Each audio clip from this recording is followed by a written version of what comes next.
Some of us have been lucky to have a superhero in our life, someone who's inspired us, who's pushed us to do better.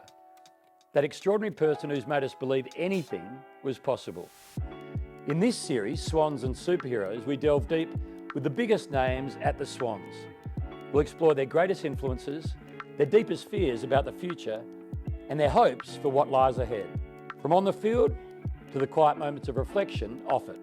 We'll uncover the stories that have shaped them from boys to men, from heroes to superheroes. All right, thanks for doing this. This is for a 5-year extension and $1 million a year. Sounds pretty good. Okay, repeat this without a stutter for the million. Superhero, super excited to be the superannuation partner of the Sydney Swans.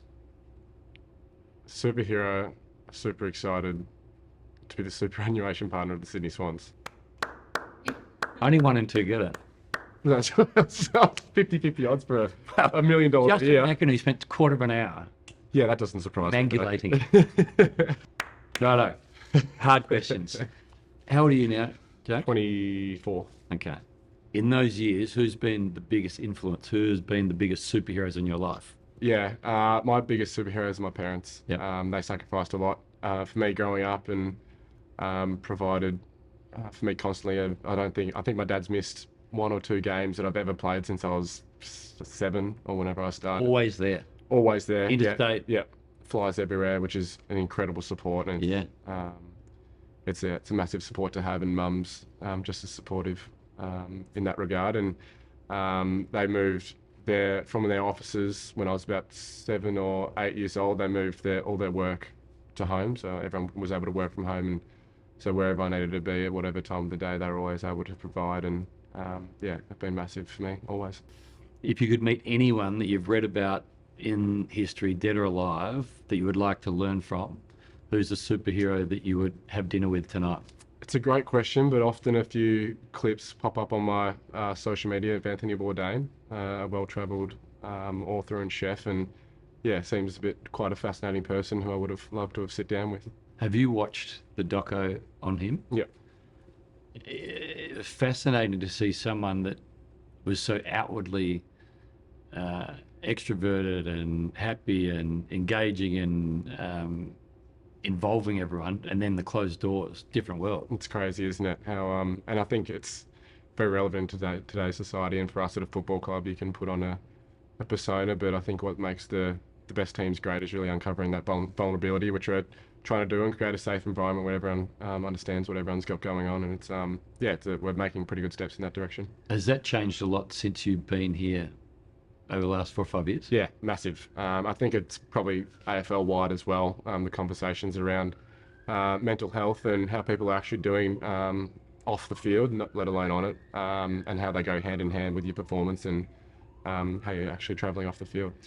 I'm older than you. I'm 49. But when we were growing up, we wouldn't talk about it.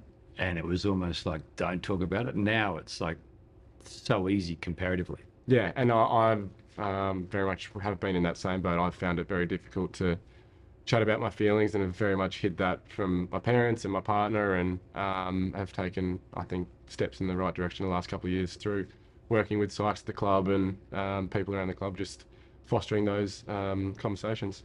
Well done. What worries you most about the future?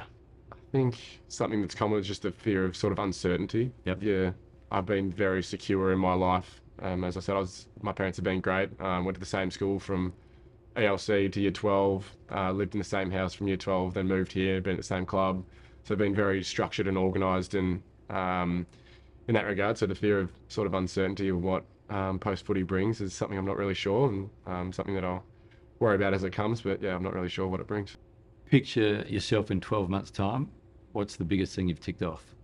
I think it'd be a common response amongst our side to say a premiership. We've obviously fallen a little bit short a couple of times in the last 2 or 3 years, so if that was to come into fruition, it'd be a pretty good 12 months. Do you think about the last game you played every day? I wouldn't say every day. We touched on it pretty heavily once we came back pre-Christmas and reviewed it in depth, which was a really positive step for us. We didn't do that after 2022, and we found that didn't necessarily help us. So we reviewed it and hopefully are putting steps in place to go one better. Good luck. Thank you, mate. Appreciate it. Thank you, guys. Well done. Anthony looked bodine. That wasn't on the video, right? No. Really hope you liked this episode. If you did, stay tuned for next week's on Instagram. And don't forget to vote for your favourite superhero of the week online at the Swans website to win a corporate box experience. All thanks to the team at Superhero, the official superannuation partner of the Sydney Swans.